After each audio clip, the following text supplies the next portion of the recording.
Hello everybody, Drywall Repairman here. We're going over a video on spray hoppers. I'm also going to show an example doing a spray knockdown.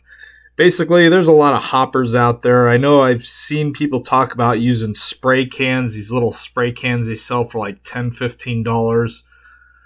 Only use those spray cans if you're in a time crunch, you're doing a small repair. Most repairs, you got to use a hopper. Spray hopper. You need an air compressor, a hose, and a spray hopper. There's several hoppers out there. Most main home improvement stores sell the hoppers. They range, I've seen, anywhere from $65 to $100. Those are good hoppers to use. They're kind of pricey. If you're just doing a small project, no one wants to fork out $75 for a hopper. But it is a nice tool. I've seen other places like Harbor Freights and stuff sell these other ones. Those ones work good too. The hopper I like to use called a Spray-O-Mantis. It's a hard to find item. I just like the Spray-O-Mantis because it's an old school hopper. It's simple to fix, easy, not a bunch of O-rings and stuff in there. You just got 2 O-rings to worry about, and that's about it. But basically, the most important thing with these hoppers are the tips. There's always 3 tips with most hoppers. I know there's other hoppers out there that have adjustable tips and stuff like that. I'm just talking about most common, what we use, what I use as a drywaller in the field every day. These 3 tips that come with, it's the large tip, medium tip, and a small tip. The most common tip that I always use is always the middle tip. The middle tip is pretty much used on most splatters and most knockdowns. Light, medium knockdowns, splatters, medium splatters. The big tip is used for popcorn sealing, acoustic textures, or heavy knockdowns. The smallest tip is used for orange peel. That you have to have thin mud sprayed at a high pressure that gives an orange peel, or light splatter. So we always use the middle tip on most jobs. I'd say 85% of my jobs with spray texture, it's always the middle tip. But basically on a patch like this, once you get your tips ready and you get your middle tip set in, if that's the one you're going to use, make sure your hoppers looks good. The trigger bounces back and forth. It's spring loaded. The spring, if it's good, it should pop back into place. If it doesn't pop back in place, your gun's going to stay open, shooting out material. So you want to be able to engage. On some textures, you're not pulling full throttle on that trigger, so you're just kind of, you got to make sure it bounces back into place, so that way the mud doesn't flow through when you're spraying. Basically, what I use is always use joint compounds. I thin out my joint compounds like a heavy pancake batter. That's the typical spray texture. If you're doing a heavier texture, of course, the mud's going to have to be a little heavier. If it's lighter, then of course it's going to be thinner. It's kind of like a Goldilocks, and it's really hard to explain. It's just doing it over and over, you learn. Sometimes if you're not comfortable with spraying, maybe you should spray on a piece of plastic or a piece of cardboard to test your spray pattern.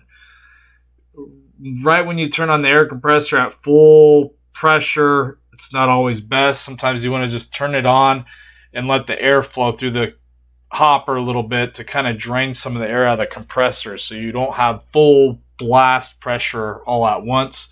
That way when you start to spray your work area, you're going to do nice consistent pattern. You could either do a horizontal pattern, back and forth, or you can do vertical, up and down, up and down. Whatever pattern style you pick, just do nice and consistent spray. Nice and consistent. Take it easy, nice and consistent. Once you spray the whole area in that direction, then cross it off the other direction. On this one, I did a horizontal, horizontal, horizontal. Now I'm going to cross it off vertical, vertical, vertical. I'm going to also pay extra attention to angle areas, around the base area, around detail, and any hard to reach areas. And then I'm going to spray it out past my mud work so it blends into the existing texture. Basically get a nice spray pattern, nice and consistency. It looks nice. Right now, after you spray your area, if it's a nice splatter texture, perfect splatter, then it's good to go for a knockdown. Maybe you don't want to do a knockdown. A splatter texture is a nice texture. I prefer a splatter over a knockdown.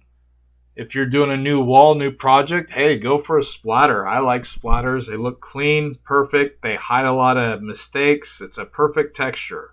When you go to knockdown, the knockdown has to be more consistent and precise because you don't want to have flat spots here and there.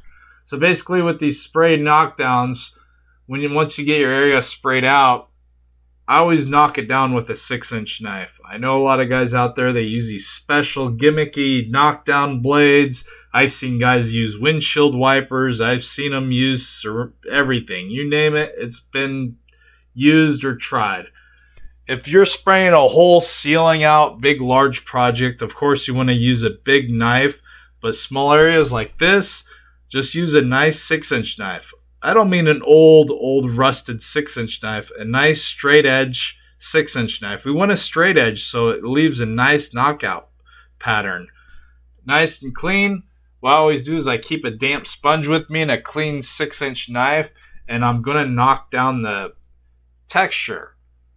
Knocking down, I'm not pushing down hard on the knife. I'm just letting the 6-inch knife glide over my spray splatter. Just gliding over, not even pressing hard. Sometimes you're going to have to practice.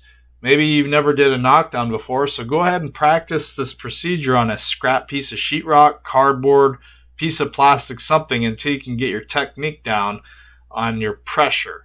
Sometimes these knives, working with knives, it's all about the pressure and how you use a knife. But we go ahead and we spray the area, then we turn around, knock it down nice and clean with a 6-inch knife. Same direction you sprayed it, go ahead and just knock it down, nice, consistent. I'm not pressing hard, it's just knocking it down. You're going to let your area dry, your knockdown dry for 24 hours, and then 24 hours or thereafter, I always recommend sanding knockdowns. Knockdowns need to be sanded with 150 to 220 grit sandpaper. Always lightly sand down the knockdown, and then you can primer and paint.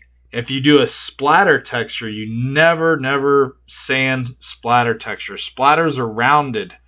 Knockdowns are flat top. So if you go to sand your splatter, you're going to create a knockdown look. But this is a basic video on spray knockdown, stuff like this. You can tell just how I'm doing it. Just running the 6-inch knife. I'm just gliding over it. It's pretty simple.